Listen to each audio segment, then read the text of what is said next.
What's up, guys? It's me again, Christian Rodriguez, and today I'm going to talk about influence, right? And I've read this book. I've read this book like a decent amount of times, probably a few times. I've read it. I've read this physical book. I've read it twice, and I've listened to the audiobook twice. So I've gone through this book 4 times.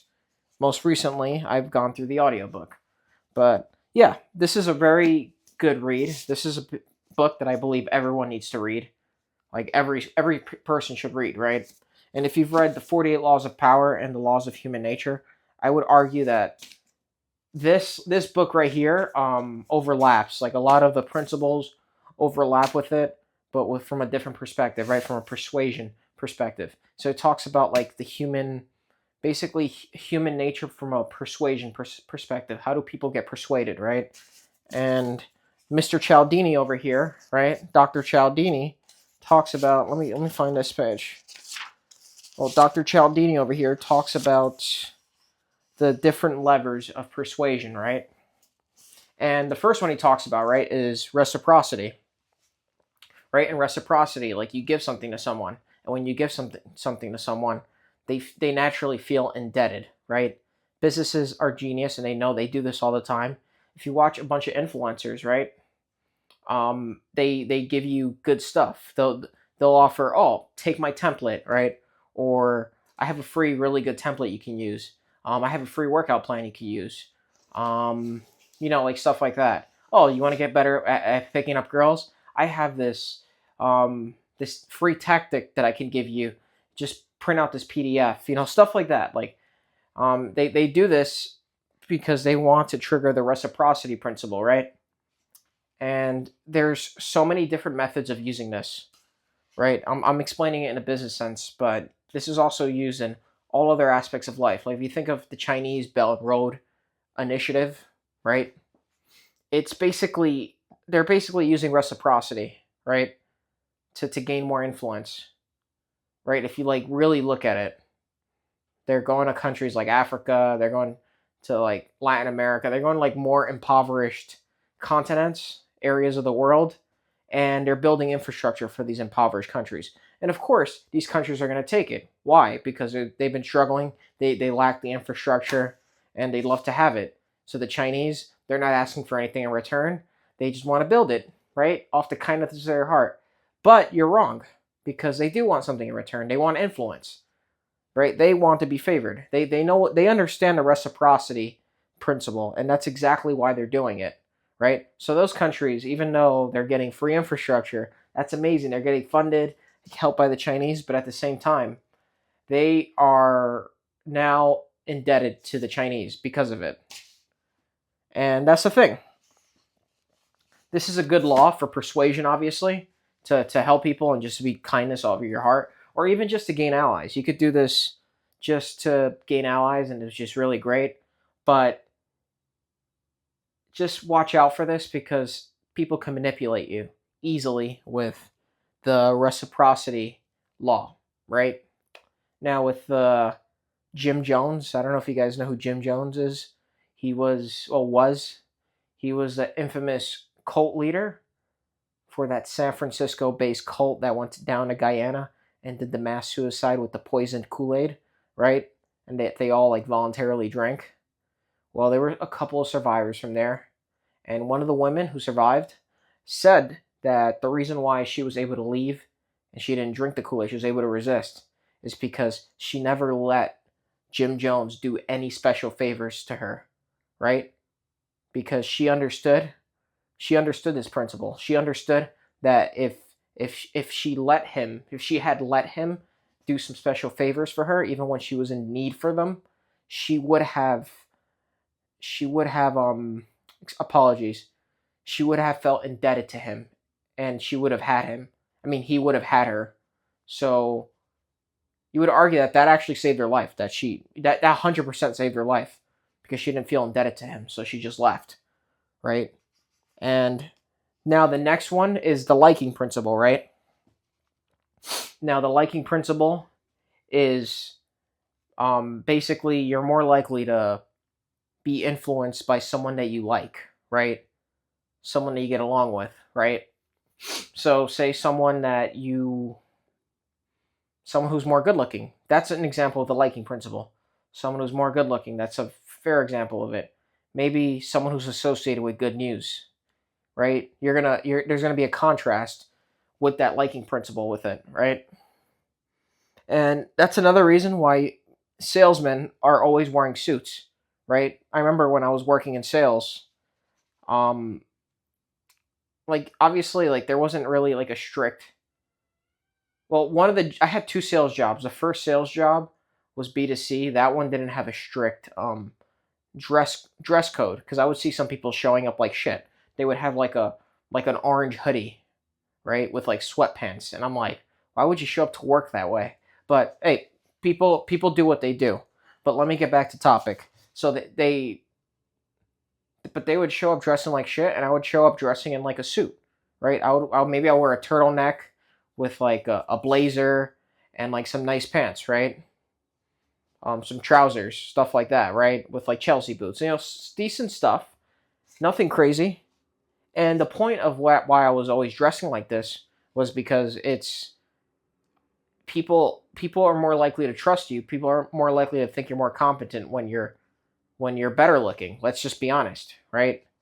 And that's why they always recommend that you dress that way, right? And obviously, there's more that goes into the liking principle, and that even reminds me that I have to touch up more on this law because this law I kind of glanced through it, and I've gone through this book 4 times. But the liking principle is very, very effective. I'm going to give you an example of it. Like if you think about it, if you think of well, think of someone famous, right? Someone who's famous. If like Dwayne Dwayne the Rock Johnson, right? If he, let me do, yeah. How about Arnold Schwarzenegger, right? He's very well liked. He's a legend in bodybuilding. He's made an impact. He's very famous, obviously. He was the governor of California. He's Austrian. He was the Terminator. All this stuff, right? He was he's a very high level man, right? He's a very accomplished man, but he was also well loved. People just liked him. They loved him, right? And the thing about Arnold is that he actually used to he had this book, the Encyclopedia of Bodybuilding, and a big factor of why people bought from that book is because of the liking principle, because they liked them, they trusted him, right? And there's another principle that involves with people buying from that book, but I'm gonna leave it for the liking principle aspect of it. Kylie Jenner, another one. She's a billionaire, right? She mainly became very successful, right, with her makeup line. Not because her makeup is something different. It's not because it's out of this world. It's because people like her because she's famous on social media, right? So the liking principle is very big. You could almost argue that I might be doing the liking principle. That's why I'm thinking of this long term with posting on social media, right? Now I'm gonna go to the next one, and that's social proof. Now this one's super easy. This one's pretty self-explanatory, but of course I'm gonna explain it. Um, Social proof is everywhere, right? So people are naturally hive-minded, right? People are hive-minded. People want what other people want because people don't want to do the thing about it. It takes a lot of like energy, right? A lot of like mental energy to do research, to do thorough research on what works, right? So people will look at what other people do, right? They'll look at what other people um are interested in, and they'll do that. It's the same if you look at like restaurants, right? Maybe there's a local restaurant and it always has a long line and it's always packed. Why? Because social proof. Because now people maybe are walking by and they're like, oh, it must be really good, which is why it has a long line and it's always packed. Maybe we should go in and eat. Now that's social proof because now people were persuaded because they saw the amount of people going inside the restaurant, right? Apple, when Apple launched his new iPhone, I think Apple hired people to go online in front of the Apple store just so it looked like there was a demand for the product, and it looked like social proof, which made other people want to wait online for the iPhone as well, right? So Apple completely understood this. If you look at social media, right? Social media, say you want a say you're seen with say you're seen with other women, other attractive women, right? You have pictures with other women. You don't even have to be hooking up with these women. That's the thing. They don't have to be your girlfriend. They could just be friends, right? And you have pictures with them, right? Suddenly, other women are finding you more attractive because you're validated by that one woman, right? And that's the thing. When have you noticed when guys have girlfriends, they suddenly are getting more choosing signals from women? That's not from coincidence. That's because of social proof, right? Businesses understand this very well. That's why businesses get testimonials. That's why businesses always want reactions from customers, right? From people they worked with. They want positive reviews from them because of social proof. That's always the case, right? And that's what you want. That's why this is like one of the strongest ways of influencing someone is through social proof. And once you understand this, you can use it to your advantage. You can use this for your business. You can use this for your social media. You can use this basically all the principles, but this one especially you could use it with women to meet other women. You could use it with to make other friends. It's super powerful. Like it's a very powerful principle. And I'm gonna go to the next one now, and that's authority, right? And authority is kind of what I briefly touched up on, like with Arnold Schwarzenegger, right? That he released, he has the bodybuilding encyclopedia. Well, he was the legend of bodybuilding, so he's an authority figure in that space. So people, of course, are going to buy that book, even if it could be the most expensive book, and people will buy it just because it's from Arnold. You know what I mean? And it could also be something that's okay. I haven't read it yet, so I'm not saying it's okay, but I'm saying that it can be. But think about like something with authority. People are more likely to blindly take orders or listen to an authority figure, even if the authority figure is is wrong, right? Or no one does any verification to see if that authority figure is right. Everyone just blindly believes, oh, since they're an authority figure, they're correct, right? They've tested this with doctors with the long white coats and doctors without it. The doctors with the long white coats always are blindly listened to, right? And that's why all doctors wear the long white coats, because it makes them look more like an authority in the hospital, right? It's the same with guys in suits. Guys in suits appear like authority figures, which is why another reason why, yes, on top of looks help, which is part of the liking, but I also think by me wearing a suit when I was doing sales and dressed like professionally, it made me look like an authority figure. If I showed up dressed like this, like I'm sure this would be cool if I was a personal trainer, I was like an authority figure, but dressed like to do sales for kids with charity or selling Verizon internet, it probably wouldn't be the same, right? And that's the point right there. It's people like are more likely to listen to authority. Now we could go back to history, right? I don't think the entire country of Germany was evil, right? Because like I know we talk about like Nazi Germany. Nazi Germany was very bad, right? Obviously, but I don't think everyone was evil in Nazi Germany. I just think they were falling to an authority figure, right? Like the atrocious things that happened during World War II were the subject of following the authority blindly, right? That's just an example. That's an extreme example of it, but that's how strong it is. That's how willingly that's how much it really impacts people when they follow authority, right? And the next one, right, is scarcity. People value what is not easily available, right?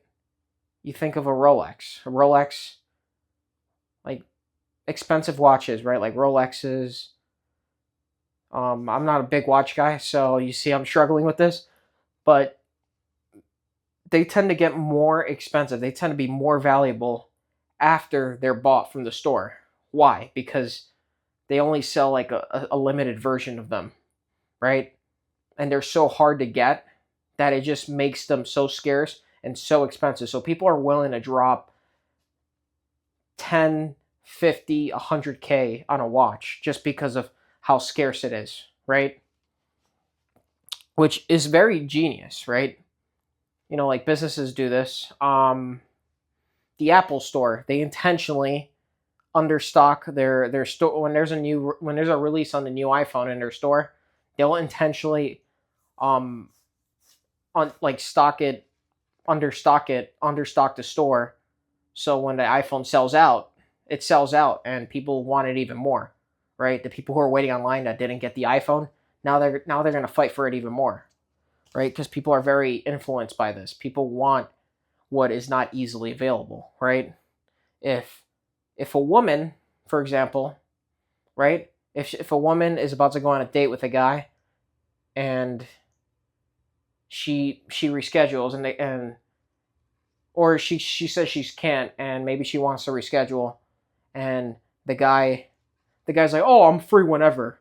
That kills a scarcity. That kills attraction, right? She's going to be like, "Oh, this guy's not scarce. He's easily available. This is not someone I would want to be with," right? But now if the guy is say chasing his goals, he's working on his thing and she cancels and he's like, "Oh yeah, I can't.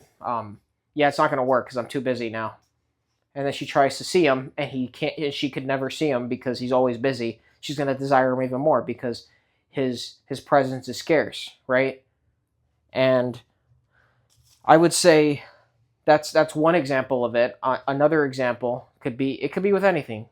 It could be with all sort of social relationships. It could even be with friends, right? Friends may not value you when you're always around, always available, but then when you're together, then when you step away and you step on your own purpose, then they're seeking you more. That those types of things happen, right? Um, and this is a very strong way of doing it. If you look at Amazon, Amazon is smart with this. They know that people are influenced by this. So what do they do? What do many e-commerce brands do? The main one obviously is Amazon. But if you want to buy a creatine, right? Maybe it's on sale, right? And it says only 5 left in stock. What are you gonna do? You're gonna buy it. I've definitely bought stuff like that, right? You're gonna end up buying stuff like that because it's scarce now. If it was if it didn't have 5 left and it was just completely full, people wouldn't have bought it. And that's the point of scarcity, right? Christmas, now Black Friday's coming up. 100% there's going to be toy stores if kids play toys, but there's going to be toy stores out there that are going to be that are going to undersupply the store with toys or Amazon or wherever the hell you buy your toys, right? And then kids are going to want the toy super badly, right? They're going to value it more because it's not available to them because it's sold out. That's what happened to me actually when I was younger. Remember I wanted the Nintendo Wii? I really wanted it. I remember all my friends had it, social proof. All my friends had it. It was all over. It was on. There was always a commercial on it. Like I really wanted it super badly. I remember I was like crying. I was like begging my parents, and then they tried buying it for me, but it was sold out, and I was like super upset, and I was just so disappointed, and and then all my friends had it. And I was like jealous and stuff like that. But the thing is, I valued it more because of how scarce it was. I probably wouldn't have cared as much if I got it so easily. You understand what I mean? All right, so the next one. This is one of my favorites, the commitment consistency bias. Now, I've made a video in the past. I'm going to touch up on it. Um, the commitment consistency bias is super, super effective because once someone makes a small commitment, they're more likely to make a bigger commitment down the line. Businesses know this. Maybe they'll offer something very small. They'll offer a free trial, right? If you go to like a fighting gym, right? If you go to a combat sports gym. They'll let you try a free class for free, or they might just let you have a this is what some gyms do. They'll let you try a free class for free. Then they'll be like, oh, you know what, you could train with us for just $25 for if you train for the rest of the week, right? It's like, oh, that's not bad. It's super cheap. And then you do that for a week, and then imagine you're like, oh, I kind of want to keep doing this. I don't really want to stop. And then you're willingly able to pay like the $150 a month because you're like, I started it. I might as well keep doing it. And that's because now you're committed to it, and now you want to remain consistent. And that's the point of the commitment consistency bias, is that people, we want to be consistent. Once we make a commitment to something, we feel like we have to become consistent with it, right? And what I love about this is that Mr. Cialdini, he talks about like a historical example in the book that really, I love history, so this really like sat with me. And he talked about how the Chinese used this to indoctrinate the American POWs during the Korean War, right? And it's weird because how would these guys come back indoctrinated, believing in communism when they come back? It's because they used the commitment consistency bias, right? He talked about how they made them first of all, they treated them very well.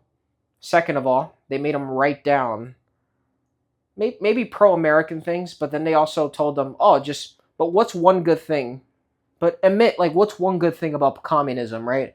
And they'll be like, well, there's no unemployment in communism, right? Communist countries, and there's unemployment in capitalist countries. That's a small concession, right? That's a small commitment he just made. People don't realize that small commitment leads to a bigger commitment, right? And then suddenly they're having essay contests, writing contests, right? And these guys wouldn't even believe in the communism, but they'd be writing down, they'd be told, I refuse to write good things about communism. And then he says, okay, that's okay, just copy down what's here and write it down. So they would copy it, right, in their own handwriting, and it's, like pro-communist things, and they would come back believing in it. They would actually start believing in communism. And not only they would, but other people, even the people who knew that they were forced to do it, would believe that they believe what they wrote, right? Which is powerful, right? This is why I love to write things down, right? When it comes to what I want out of my life, because I don't mean typing either. I mean writing, like physically with your hands, because it's a form of a commitment, and you're more likely to take actions towards that commitment so you can remain consistent, because that's what we like being. We like being consistent, right? And that's the thing. There's so many different aspects that this could work in. When I first traveled to France, I had no interest in learning French. I didn't really care, right? I only learned bonjour, right? I didn't really think about it. But then, that was like a small commitment. And then I remember I ended up like in situations where I had to speak French, right? And it was like, it'd be nice if I knew French. Already that was in my head, like, it'd be nice if I knew French. And then when I got home and I was working sales in New York City, I was dealing with a lot of French tourists. And then that confirmed, okay, I need to know more French. And then from there, it led to me starting to go on Duolingo to learn French. And then from Duolingo, I started watching YouTube videos, and then I started taking notes, and then I hired a tutor, and then, and then all of a sudden I'm all out just learning French. Then I'm considering myself to be a French speaker. That's just an example of the commitment consistency bias. You make one small commitment, then it leaves room for bigger commitments down the line. And companies use it. You could use it in dating. That's the funny part. You could use this in all aspects of life to influence people, right? Another thing that I also want to mention, though, is that if a person commits against his will, he's of the same opinion still, right? So if one commits against his will, he's of the same opinion still. So if you force someone to make a commitment, it doesn't change anything, right? So it's very different. You have to make the person actually believe in it. Like they have to feel like they picked that little commitment, right? They weren't forced into it. That's the only way it works. Because he did mention that. And then the next one is the unity principle, which is the last one, right? And the unity principle is very it's a very good one because he talks about how people are heavily impacted by people similar to them, right? Maybe the same race, maybe if they're from the same town, maybe if they support the same football team, right? Like NFL team or soccer team. Maybe they support, maybe they have the same habits, maybe they have similar hobbies, right? Like we just like people that are similar to us. That's just natural. That's a natural human thing. We're more likely to listen to this. And he even mentioned like the fraudsters, right? Like Charles Ponzi. He was an Italian immigrant. You know who he scammed? He scammed other Italian immigrants. That right? Those were the victims of his schemes. Were Italian immigrants. Same with Bernie Madoff. He was Jewish, and you know who he screwed over? Other Jewish Americans in the U.S. Right? So these guys, and this is just an example of why the unity principle is so powerful, right? And it's the same with Mister, I forgot his name, but there was a salesman in Michigan who did really well. He was Middle Eastern descent, right? And he did well, and most of his sales were to other Middle Easterners, right? Muslim Middle Easterners. And the point is that that's just an example of the unity principle. He leveraged it, right? During World War II, many Jewish people. There was Jewish people in Shanghai, right? There was a rabbi. There was a couple of rabbis in Shanghai, and the Japanese told them it's like the Germans really like don't like you guys, and they want you guys dead. They're like, why do our allies want you? Why do our allies hate you guys so much, right? And he would, and the one of the rabbis didn't know what to say. He was lost. He was just like, oh, I don't know how to answer that, right? He's like, why should we keep you around? Basically, that's what the Japanese guy was saying, and he looked at him, the rabbi, the main rabbi, and he was like, because we're both Asian. And right there, that was a big example of the unity principle because from there, the Japanese were like, you could stay as long as you want. As long as you're in Japanese territory, you're safe, right? That's the power of the unity principle, right? And another thing that I really love about it, or another thing that made me realize, that opened my eyes with it, was the shared suffering, right? So the shared suffering is when, how do you say it? If you suffered, but someone else also experienced the same hardship, the same pain, you guys are more likely to bond over it, right? Because that's a similarity, but it's also the bond besides it, right? Like after 9/11 in New York, right? Many New Yorkers were united, right? Many New Yorkers sat together, even if they weren't friends or whatever it was, right? They felt more bonded together because of 9/11, right? I remember they had a Subway series like a few years ago. It was at Citi Field, right? And they had the Mets and the Yankees players, instead of sitting on opposite, they were standing on opposite sides of the dugouts, right, facing each other for the national anthem. They all stood together, which represented unity, right? And that's an example of just shared suffering. Shared suffering can go in different ways. It can go in, yes, a terrorist attack. It can happen, maybe war, but it could also happen with, if you're at the gym and you guys had an extremely difficult workout together. Maybe you guys overcame some sort of exercise. You guys were struggling to, maybe you're at a Muay Thai class and you guys you're doing 100 kicks each leg on the pads, and you guys are all exhausted. But it's like it builds like a bond between you and the other person because you're suffering, you're working hard, you're exhausted, you're in pain, but they're also working hard, exhausted, and in pain.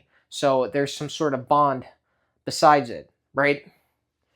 When you're in a fraternity, right? I was in a fraternity when you're getting hazed and stuff like that. I remember that word was not allowed to say, but basically, yeah, when we were getting hazed together, the people like the pledges, there's some sort of bond among the pledges because there's a unity, because there's shared suffering. We're all going through shit together, and it just makes the bond stronger, right?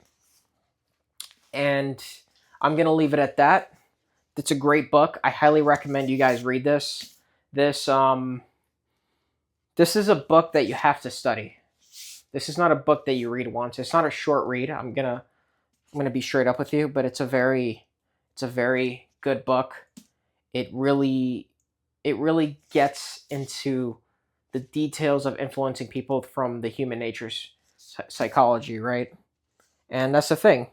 If you're looking to start a business, you're looking to even become a better communicator, do sales, get better with women, all of this stuff is in this book, to be honest.